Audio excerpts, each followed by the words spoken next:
મહિલાઓમાં દર મહિને આવતા માસિક ધર્મને શું આપણે આપણી રૂટીન લાઈફ સાથે સિંક્રોનાઇઝ કરી શકીએ? હા, આને કહેવાય છે સાયકલ સિંક્રોનાઇઝેશન પ્રોસેસ. જી હા, મહિલાઓમાં દર મહિને આવતો માસિક ધર્મ દરેક 10 થી 5 દિવસની અંદર કંઈક ને કંઈક હોર્મોનલ ચેન્જ લાવે છે. અને જો મહિલાઓ આ હોર્મોનલ ચેન્જને સમજીને એ પ્રમાણે પોતાની લાઈફસ્ટાઈલ, પોતાનો ખોરાક, પોતાની એક્સરસાઇઝ રેજિમ આ બધુંને જો સિંક્રોનાઇઝ કરે તો શરીર, હોર્મોન અને તમારી બહારની આઉટર લાઈફ આ ત્રણેય એક સાથે એક લાઇનમાં કામ કરી શકે છે અને એને જ કહેવાય છે સાયકલ સિંક્રોનાઇઝેશન. કેવી વ્યક્તિઓ આ સાયકલ સિંક્રોનાઇઝેશનનો ઉપયોગ કરી શકે છે?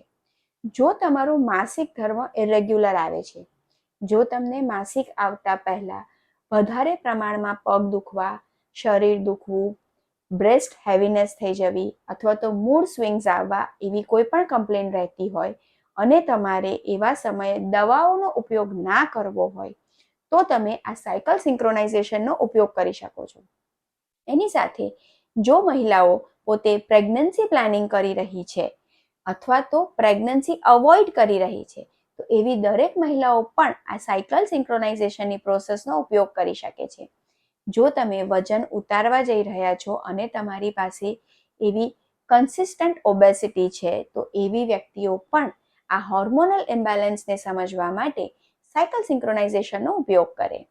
હવે આપણે જોઈએ કે જો આપણે આ સાયકલ સિંક્રોનાઇઝેશન લઈએ છીએ તો આપણા શરીરમાં શું બેનિફિટ્સ થાય છે. આ સાયકલ સિંક્રોનાઇઝેશનની પ્રોસેસ કરવાથી આપણા શરીરની અંદર સારી ઊંઘ મળે છે.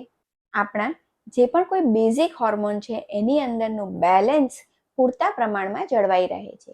એની સાથે જો તમારે પ્રેગ્નન્સી પ્લાન કરવું છે તો કયા દિવસો તમારા ફર્ટાઇલ દિવસો છે એ તમને ખૂબ જ સારી રીતે જાણવા મળે છે અને તમારી ફર્ટિલિટી પણ ખૂબ જ એક્યુરેટ બને છે.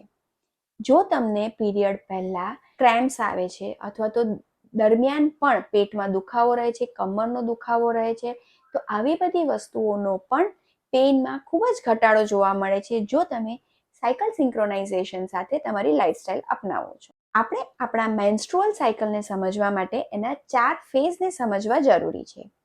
જે દિવસે આપણું બ્લીડિંગ શરૂ થાય એ દિવસને પહેલો દિવસ ગણીએ તો શરૂઆતના 7 દિવસ એ મેન્સ્ટ્રુઅલ બ્લીડિંગ સાયકલ તરીકે ઓળખાય છે. ત્યાર પછીના 7 દિવસને ફોલિક્યુલર ફેઝ તરીકે ઓળખવામાં આવે છે.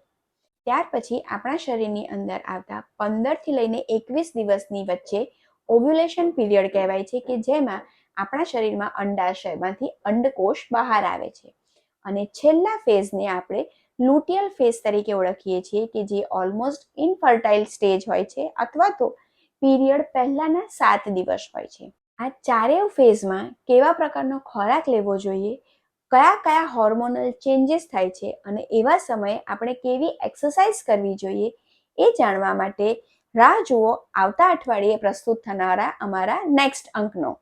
ત્યાં સુધી stay tune with deal the disease doctor Divyaben, your homeopath.